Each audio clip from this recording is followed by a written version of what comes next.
Remember the picture we first saw at the Everett Mill? This place is in there. You can just imagine what boarders here were talking about after the Pemberton crash. Quitting, moving on, moving out, going back home, or maybe there weren't that many options. You can imagine seeing that mill collapse. Do you really want to go back the next day? You know, do you really trust the man who built this? Do you trust your employer who just sees you as something expendable? You know, that there are plenty of other people that want your job. But at the same time, when you go home and you see your family, you know, we need this money.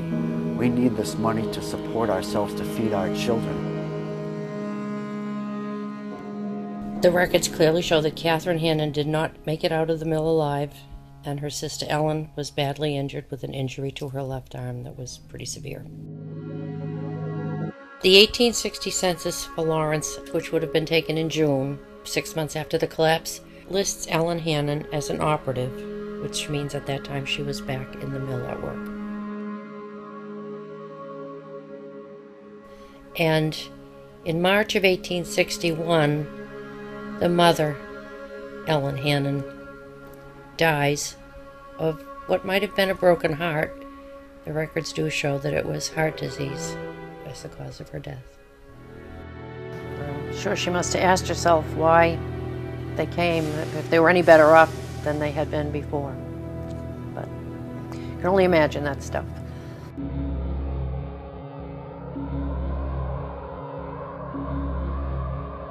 The story fascinates me. I don't know how these people made it through. Their lives were so difficult. They just lived very hard lives, and I think it's extremely interesting. And I'd like people today to realize how much different life was back then, what these people went through that kind of got this country on its feet and going. It wasn't an easy task.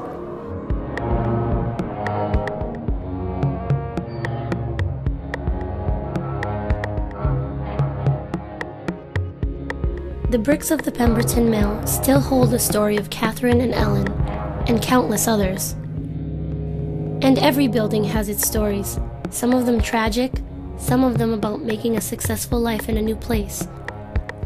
Millions of immigrants pass through these buildings and have made Lawrence and America what it is.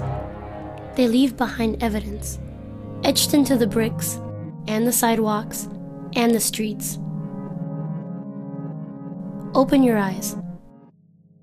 All you have to do is look.